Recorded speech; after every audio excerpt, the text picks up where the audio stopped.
¿Cómo están? Mi nombre es Karen Betancourt, consultora familiar. Y yo soy Catalina Jaramillo, psicóloga especializada. Y esto es Eternamente. Bueno, Katica, seguimos con nuestro segundo episodio. En nuestro episodio pasado hablamos de un testimonio muy especial, parte de tu testimonio, como hablamos, vamos a hablar un poquito de nosotras y lo vamos a enfocar a la sanación, a la terapia, a un montón de situaciones que vivimos en la cotidianidad y cómo superarlas. Y nos contaste algo muy especial sobre el abuso. Ajá. Los que no hayan visto el programa, les pido que lo busquen, dejamos acá el link para que lo escuchen primero y sepan de qué vamos a hablar acá. Tenemos una deuda. Así es, tenemos una deuda. En este lugar y hoy venimos a saldarla. Y es, vamos a hablar de 3 cosas. ¿Cómo podemos saber nosotros que un niño está siendo abusado o una persona sufre abuso? ¿Qué señales? Hablamos de algunas, ¿cierto? Vamos a hablar de otras específicamente en los niños, otras en los adolescentes. ¿Cómo podemos prevenirlo en los niños? O sea, ¿cómo formamos a nuestros hijos para que ellos mismos sepan plantarse a la hora de Dios no lo quiera, se presenten con un abusador? Y si se presenta, pues cómo cortarlo, ¿cierto? Sí. Y lo tercero, que seguramente lo que muchos estarán esperando es: ay, Cata, ¿usted qué hizo entonces? Me siento súper identificada con tu historia, me siento súper identificada con tu testimonio, pero entonces, ¿qué pasó después? O sea, ¿te sanaste, no te sanaste? ¿Fuiste a terapia? ¿Qué hiciste? ¿Y qué debo hacer yo? El proceso. El proceso de sanación. Entonces vamos a entrarnos en eso. ¿Qué tal, Katica, si les compartimos a las personas que nos están viendo y escuchando cómo nosotros podemos intuir que un niño pueda estar siendo víctima de abuso sexual? Bueno, yo voy a contar una historia, y es que cuando me sucede el abuso, resulta que yo empecé a replicar lo que me estaba pasando. Uh-huh. Lo que me estaba pasando, empecé a replicarlo. Y acá no es como para buscar culpables, sino que muchas veces el desconocimiento y la ignorancia de muchas situaciones pues llevan a tomar acciones que no se saben las consecuencias que se tienen. Y entonces, una vez, voy a contar una historia, estaba jugando con una primita de la misma edad, pues un poquito más grande, como un año, 2 años, un poquito más grande, y replicando lo mismo que yo estaba viviendo. Y la corrección de mis padres no fue, o sea, yo no lo recuerdo así, pero no fue como, ¿qué está pasando? ¿Por qué está sucediendo esto? O sea, ¿qué hay en la conducta de esta niña, de Catalina, que se está comportando de tal manera? No, simplemente hubo una pela. Niña, eso no se hace. Yo creo, Cata, que esto paniquea tanto a los papás porque es un tema muy escabroso. Que entonces uno encuentra un niño chiquitico de 5 o 6 años explorando su sexualidad, teniendo comportamientos inapropiados, y la frustración que siente el papá es tan grande, a veces la decepción, porque yo tengo casos, por ejemplo, de niños con acercamiento a la pornografía o a la masturbación, y el papá siente mucha frustración y siente decepción y siente tristeza, y eso hace que no sea capaz de indagar, sino que la reacción sea tome su pela, debe ser cochino. Eso no se hace. Eso no se hace, pero no va más allá. Claro, y esto lo cuento porque nos responde la pregunta que tú haces y que muchas personas quizás en casa se pueden estar haciendo. O sea, ¿cómo me doy cuenta que un niño está siendo abusado, cierto?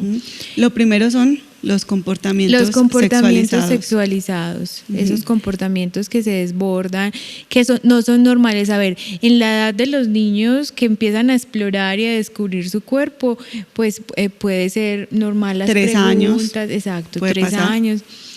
Puede ser normal, pero que un comportamiento se salga de lo normal, ahí sí Aquí habría yo quiero que... hacer una aclaración, y es que yo no tengo, o sea, no comulgo con posturas de ciertas posturas de la psicología, porque antes que atender un niño, teniendo en cuenta su psicología, hay que tener en cuenta el alma, y un hijo se debe educar en la virtud. Exacto. Entonces, si bien es normal por el proceso de desarrollo en el que está que un niño de 3 años explore, o bueno, digamos lo mejor es común, no significa que lo vamos a dejar. Ajá, no. Porque ahorita hay una corriente psicológica que manifiesta que deje lo que explore. Muy liberal. Ajá, y dígale No. que no lo haga en público, simplemente que lo haga en privado. Y esto lo único que hace es reforzar esto. Y yo le he dicho a los papás, qué pena, no comulgo con esto, porque antes que nada se convierte en un vicio. Un vicio de lujuria, claramente. Entonces, si bien puede suceder, porque es parte del desarrollo de explorar, de darse cuenta que siente placer, no lo vamos a permitir y hay que corregirlo varias veces. Bueno, ¿qué otros síntomas podemos encontrar? El aislarse también, o sentir que el niño o la niña se está colocando agresivo de forma inesperada, o sea, que su comportamiento cambie, sobre todo en la escuela, si por ejemplo está en la escuela o en la guardería, el rendimiento académico puede bajar. Los dibujos también pueden expresar que estoy siendo vulnerado, que estoy siendo abusado. Los niños abusados suelen representar de muchas formas. Por ejemplo, si están siendo abusados por un hombre, suelen representar de muchas formas la parte masculina, íntima masculina. Y yo digo mucho, y es que no solo los abusadores son hombres, las mujeres también abusan, ¿cierto? Sí, yo por dar un ejemplo, pero en el caso tuyo fue... En el caso mío fue una mujer, o sea, fue la chica que nos cuidaba, o sea, estaba cercana a la familia y nos dejaban todo el tiempo con ella. Entonces, no es solo el hombre, porque pues siempre nos enfocamos como al hombre, pero no, la mujer también. Entonces, también... ¿Tú crees, Katica, que el abuso de sustancias o adoptar actitudes de, ¿cómo dijera yo? Se me olvidó la palabra. Adicciones. ¿Tiene relación? Tiene relación. El abuso. Tener adicciones. Total. Okay. Es como muchas veces sucede cuando no hay un recuerdo latente, eso quiere decir un recuerdo consciente o presente de que fue abusado o fue abusada, de que haya necesidad de liberar un dolor, una ansiedad y que puede manifestarse con tristeza, un miedo, porque el cerebro, yo lo iba a manifestar en el podcast pasado, el cerebro está en estado de alerta, se queda en estado de alerta, el sistema reticular está así como de pelo parado, por decirlo así, y la persona se acostumbra a estar así y ve al otro como un enemigo y cree que siempre le van a hacer daño y está a la defensiva, y también por eso no se sabe relacionar. Imagínate algo tan sencillo, y es que cuando yo me iba al salón de belleza a que me organizaran las cejas, yo sentía miedo de la mano de la chica que me estaba arreglando las cejas, que me estaba organizando las cejas. Wow. O sea, ¿qué de malo hay en que la chica, pues nada, ¿cierto? O sea, y era un miedo que se despertaba inexplicablemente. Claro, cuando empiezo, me estoy adelantando un poquito, pero cuando empiezo como a conectar muchas cosas, me doy cuenta que la mano me lleva como a esa sensación y a eso que no recordaba. Al roce. Al roce. Y sobre todo al aspecto femenino, ¿cierto? ¿Cómo al aspecto femenino? Me daba miedo, pánico, lo femenino. Explícame eso, Cata, O sea, ahondemos un poquito en eso. Me daba miedo, pánico y lo femenino. Si no has escuchado el anterior episodio, te voy a invitar a que lo escuches porque ahí profundizamos un poquito frente a que hay una división en el cuerpo. Que hay una división en el cuerpo y que separo mi cuerpo completamente. Entonces, miedo a lo femenino fue que mi forma de vestir la cambié y me vestía como un niño, siendo una niña. Sí, porque si soy niña, me van a mirar, lo que hablábamos en el pasado espacio, me van a mirar, me van a admirar. Uh-huh. Ok. Y eso era una manera de protegerse. Entonces, sí, yo me protegía de tal manera, me vestía como un niño para que no me mirara nadie y protegerme de eso tan doloroso que vivía. Entonces, ira, miedo excesivo, hostilidad, ansiedad, conductas desbordadas sexuales, conductas desbordadas, masturbación, pornografía, adicciones. Mal rendimiento académico, aislamiento. Bueno, son muchos síntomas. ¿Qué hago yo si tengo hijos, Cata, para enseñarle a mis hijos a reaccionar frente a una situación de abuso? Bueno, primero es, como lo decías tú, desde la virtud, pues hay que enseñarle a cuidar el cuerpo. Esa es la base. Yo le digo mucho a los papás, la educación sexual empieza desde los 2 años. Incluso, ¿sabes con qué? El pudor, Uh-huh. Ahí se empieza a educar. En teología del cuerpo recomiendan frente al tema de pues somos seres sexuados, ¿sí? Con sexualidad, y es desde que tiene los niños el contacto de cuando empiezan a hacer sus necesidades, ir al baño, desde ahí, o sea, muchas veces como que, uy, huele maluco, no, desde ahí se forma el pudor, la sexualidad, el cuidado, desde reconocer su cuerpo, de lo valioso que es, todos esos aspectos que llevan como a valorar el cuerpo. Yo le digo a mis hijos, ¿por qué cubrimos el cuerpo? Porque es hermoso. Por eso lo cubrimos. Porque y es un tesoro, o sea, pensemos un poquito en cómo cuidarías un tesoro. Lo guardo. Lo guardo. ¿Se lo muestro a todo el mundo? No. ¿Lo debo tocar de todo el mundo? No. Incluido no. Papá y mamá. El bañarse. Ajá. Ya hay una edad donde no es aceptable que se bañen entre ellos, hermanitos. 3 años ya, cada quien por su lado. Tampoco que se bañe papá con hijos o mamá con hijos, no, porque el papá y la mamá tienen que dar ejemplo de pudor también. Por ejemplo, si alguien le dice, ven, juguemos al doctor, cierra la puerta. Hay que enseñarles a los hijos a responder, ¿cierto, Cata? Total, a decir no. No, prefiero la puerta abierta y si la cierras voy a gritar. Nada de estar encerrados, nada de te doy un confite si me tocas, te doy un regalo si me tocas, guardemos un secreto, eso de los secretos, no. Y hay que entender que hay secretos buenos y malos. Hay secretos, por ejemplo, como el de guardar una sorpresa de un cumpleaños, que es algo sencillo, pero ese secreto de que te toco o venga, te voy a dar algo y este es tu premio, ese secreto no se guarda. Ese tipo de secretos no, que hacen daño. Sobre todo el de la intimidad, o sea, que todo se hace a escondidas, y yo les he dicho a mis hijos, cuando uno se tiene que esconder para hacer algo, o sea, es porque posiblemente no esté bien, ¿cierto? Sí. Entonces es bueno enseñarlos a diferenciar. Cata, hablemos un poquito de la sanación.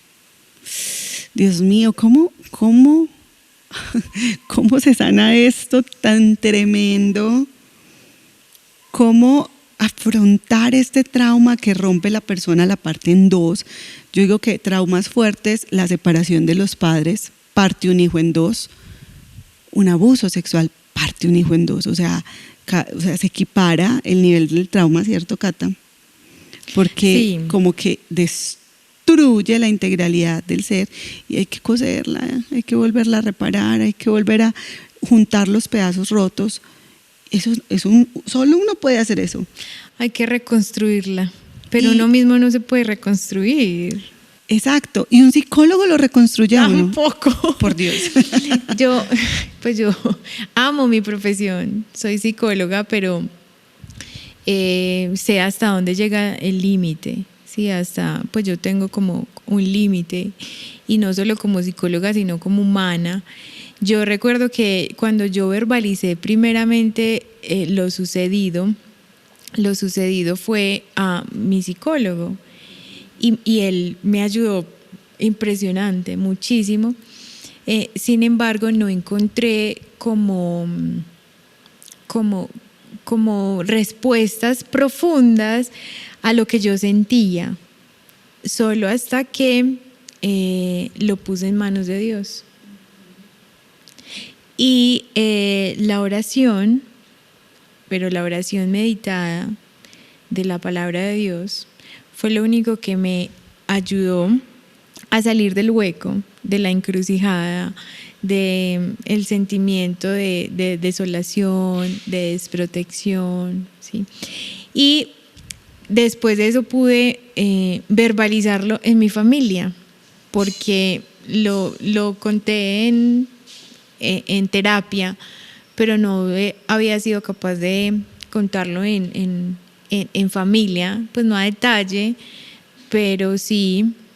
Y recuerdo que mi mamá me decía como es en serio, o sea, como que no te puedo creer lo que me estás contando, o sea, como que se imaginan, pues ustedes se imaginan como ya grande, contar, no te puedo creer lo que me estás contando, pues un niño de 5 años que vaya y cuente, pues cuál es como la veracidad, ¿cierto? Entonces, una de las cosas que de pronto puntualicemos es créanle a sus hijos cuando tiene algo para decirte que es algo fuera de lo normal. Créanle a sus hijos. Y defiéndanlos. Porque finalmente él nunca va a poder defenderse solo. Nunca va a poder hacerlo. Aunque esto aunque se tenga que confrontar un tema en el interior de la familia y ponga a tambalear la familia en sí. Se necesita una ayuda, porque si el caso llega a ser el papá, hay que indagar también. Generalmente las personas que abusan fueron abusadas. Total, generalmente, y sobre todo, por ejemplo, cuando pasan las mujeres, las mamás, que no se permiten sanarlo, inconscientemente llevan a que sus hijos lo repitan, a que sus hijos estén expuestos a esa conducta. Entonces, es importante saber que el abuso se va convirtiendo en algo que va pasando generación tras generación, más porque hay abuso. La mamá tiene como esa psicología del abuso en la forma de la crianza, en la forma como se relaciona con su pareja y todo, y los hijos van adoptando, digamos que esos mismos patrones y comportamientos que los hace propensos a ser abusados también. Entonces la sanación tiene que partir también de sanar la propia historia familiar, de confrontar mi crianza de cara a Dios y de perdonar. Total, eso iba a decir, me quitaste las palabras. Mientras lo decías, lo pensaba en el perdón es liberador. O sea, perdonar primero uno mismo. O sea, yo, Catalina, me tengo que perdonar porque me puedo sentir culpable. Me sentí culpable de haber sido de pronto o que hubiese ocasionado el abuso. Perdonar al abusador. O sea, perdonar a esta chica que me abusó, porque muy probablemente fue abusada también. Y perdonar no solo a ella y a mí, sino a mis papás y a las personas que estuvieron a mi alrededor que quizás no me cuidaron, no me protegieron, no estuvieron ahí, o a lo mejor lo expresé y no me creyeron, ¿cierto? O sea, perdonar no solo implica a mí, sino al entorno que estuvo ahí y que pasó como desapercibido. Hay algo que a mí me gusta mucho desde el ámbito de la sanación interior, que me parece súper importante hacer cuando se ora por una persona, y es la sanación del recuerdo. Y la sanación del recuerdo es ir y volver a ese lugar. Oigan, esto no es ni regresión, ni constelaciones familiares, ni nada de eso. Eso es otro tema, eso es ocultismo, eso es nueva era. Esto es distinto. Yo creo que, Karen, podemos profundizar en eso como más adelante, ¿cierto? Sí. Más adelante, porque es bien interesante. Te voy a explicar un poquito como para comprender por qué no es ni constelaciones, ni nada de esto de nueva era. Lo que pasa es que cuando el abuso sucede, haz de cuenta que tú estás grande. Yo, por ejemplo, tengo 36 años, ¿cierto? Y es como si el abuso se viviera, si no hay sanación, se viviera a los 5 años teniendo 36. Uh-huh. Entonces, por eso es importante lo que dices, hacer la sanación del recuerdo. Digamos que en psicología se habla de resignificar, sí, el evento traumático. En el ámbito espiritual hablamos de sanación del recuerdo, y esa sanación del recuerdo es volver a vivir ese de la mano de Dios, de la mano de Jesús. Cómo Jesús ve ese abusador, cómo Jesús acompaña ese momento que tiene Jesús para decirte a ti en ese momento. Y te lo digo, Cata, las personas que hacen esa sanación del recuerdo no vuelven a recordar el evento igual, y cortan de raíz con muchos patrones, y seguro más adelante van encontrándose otros retos. Entonces, como que ya sé que ya no me cuesta tanto arreglarme, ya no me cuesta tanto dialogar, pero me cuestan otras cosas, y en el camino vuelve otra vez y Dios lleva a ese momento traumático para seguir haciendo ajustes. Por eso es un proceso. Y eso fue lo que yo hice, o sea, de cierta manera, que lo podemos profundizar un poquito más adelante. Lo hice y mi mirada cambió muchísimo, sobre todo de cómo me veo y me siento. Uh-huh. Bueno, sería maravilloso poder hacer una oración acá, pero todavía no. Vamos a tener un espacio más adelante de sanación, podemos enseñarles. A mí me gusta mucho que las personas aprendan a buscar de cara a Dios, frente a Jesús, su propia sanación. Les prometo que se los vamos a enseñar. Pero hasta hoy llegamos con nuestro episodio. Espero que si les gustó, si piensan que pueda servir, lo compartan, por favor. Lo hagan llegar a donde más pueda, que esto llegue a todas partes, por el bien de las familias, por el bien de los corazones, por la sanación de todos. Y recuerden, esto es eternamente. Eternamente. Dios los bendiga. Dios los bendiga.